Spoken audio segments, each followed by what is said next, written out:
Dale Whitfield got a $2 raise after 11 years on the floor at the Dayton plant, and by the following Friday, every extra dollar was already gone, swallowed by a truck payment he didn't have the week before. His coworker Ray got that same raise, the same week, from the same boss. Ray retired at 58, Dale is 61 and still clocking in every morning at 6. Same paycheck, same plant. Two completely different lives. Have you ever gotten a raise and somehow ended up with less breathing room than before? Drop a yes below, because you're about to see exactly why that happens. Dale never thought of himself as bad with money. He paid his bills on time. He didn't gamble, he didn't drink his paycheck away, and he loved his wife and his 2 kids more than anything in this world. But every single time his income went up, his spending crept up right behind it, quiet as a shadow. A $2 raise turned into a truck payment. A holiday bonus turned into a bigger television. A tax refund turned into a week at the lake that somehow needed a new boat to go with it. None of these choices felt reckless in the moment. Each one felt earned. He'd worked 11 years for that raise, so why shouldn't he enjoy it? Here's what nobody warns you about that kind of thinking. It's not the spending itself that hurts you. It's the timing.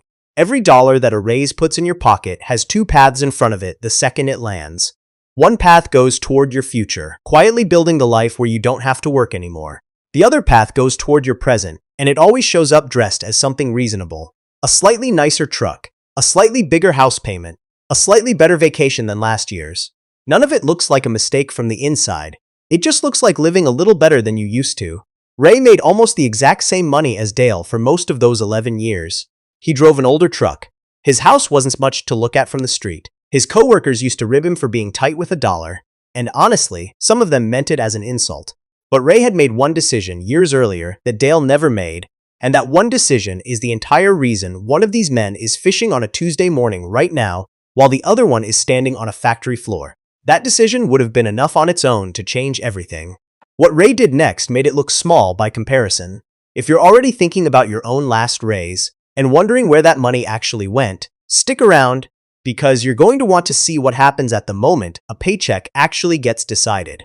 And if any of this is hitting close to home, hit subscribe now, because the next part is where this whole story turns, and you don't want to miss where it lands. Ray's decision wasn't complicated, and that's exactly why almost nobody does it. Years before that $2 raise, Ray had gone into his HR office and set up something simple. Every time his hourly rate went up, a fixed slice of that increase moved straight into his retirement account before it ever touched his checking. He didn't decide it fresh every time he got a raise. He didn't have to feel disciplined or strong-willed in the moment. The decision was already made, sitting there quietly in the background, doing its job whether Ray thought about it or not. Dale did the opposite, and so does almost everyone else, without ever realizing they made a choice at all. His raise landed straight into his regular checking account, right alongside his rent money and his grocery money and his gas money. And once money lands in that account, it stops being retirement money or savings money. It just becomes money. It sits there next to everything else you need to pay for, and your brain treats it exactly the same as the rest. You don't spend it because you're weak. You spend it because nothing ever told your brain it belonged somewhere else. This is the part that separates people who retire early from people who work until 70. It isn't income. Dale and Ray made almost identical money for over a decade. It isn't even discipline, not really, because Dale worked just as hard and cared just as much about his family's future as Ray did. The difference is the order the money moves in. Pay yourself last, and saving becomes whatever happens to be left over after life takes its cut. Most months, life takes all of it, and there's nothing left over at all. Think about your own paycheck for a second. When it hits your account, where does it go first? For most people watching this, the honest answer is bills, then wants, then maybe, if there's anything left, a little gets tucked away. And most months, there isn't much left, because life has a way of expanding to fill whatever space you give it. A raise doesn't feel like extra money sitting in a separate account waiting for your future. It feels like more room in your checking account, and rooms get filled.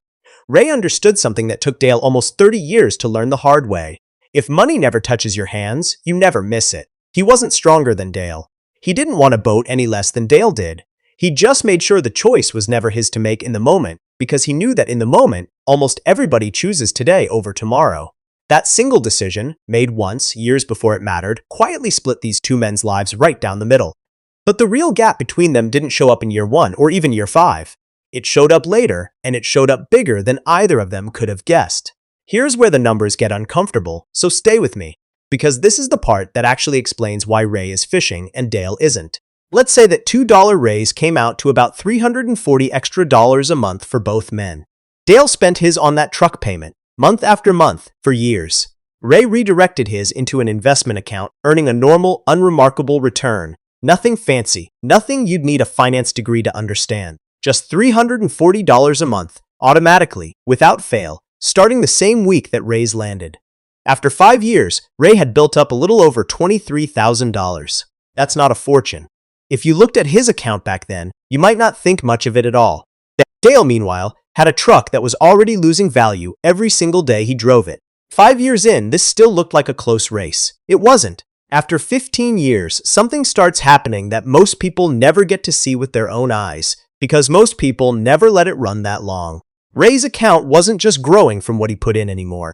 It was growing from what the money itself had already earned, and that growth was earning its own growth on top of that. Financial people call this compounding, but you don't need the word. You just need to picture a snowball rolling downhill, getting bigger, not because you're pushing it harder, but because it's picking up more snow with every single turn. 15 years in, that $340 a month had turned into somewhere around $95,000. Dale, in that same stretch, had bought and replaced that truck twice. Now here's the number that actually explains the fishing trip. By year 28, the year Ray decided to walk away from the plant floor for good, that quiet, boring, automatic $340 a month had grown into more than $340,000. Combined with what he'd already built before that raise even happened, it was enough. Not enough to feel rich.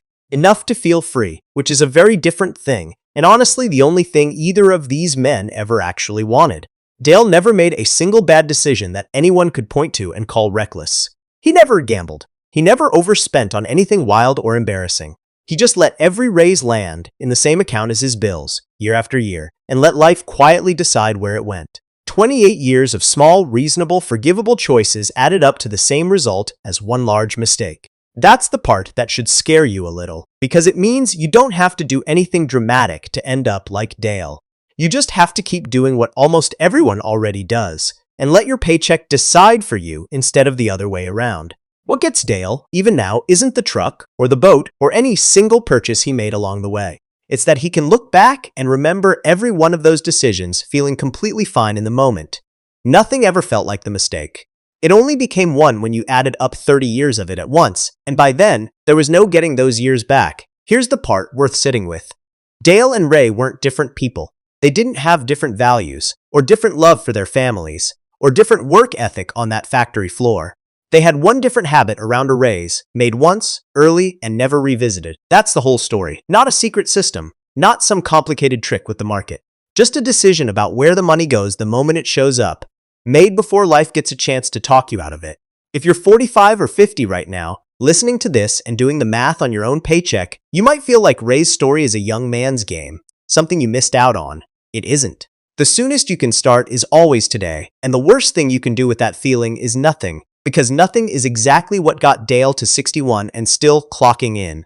Even a smaller version of what Ray did, started now, changes what your 60s actually look like. It won't erase the years behind you. It will absolutely change the years ahead. The hardest part was never the math. The math is simple enough that a machinist with no finance background pulled it off without breaking a sweat. The hardest part is admitting that the version of you sitting there right now, feeling responsible and careful with money, might be doing exactly what Dale did without ever noticing it. That's not a comfortable thing to sit with.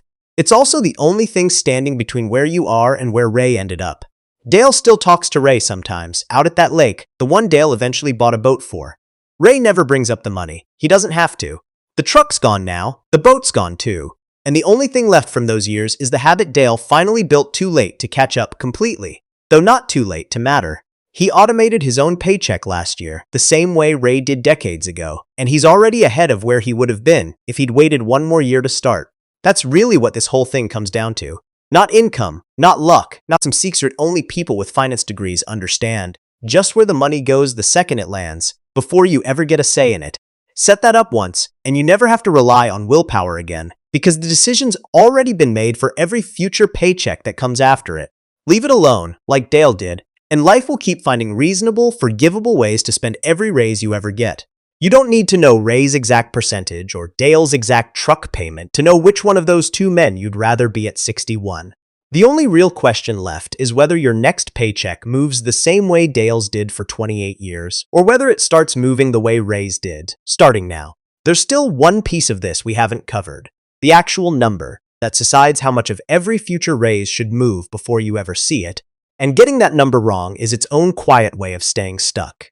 The next video breaks down exactly how to set that number for your own paycheck, so you never have to guess again.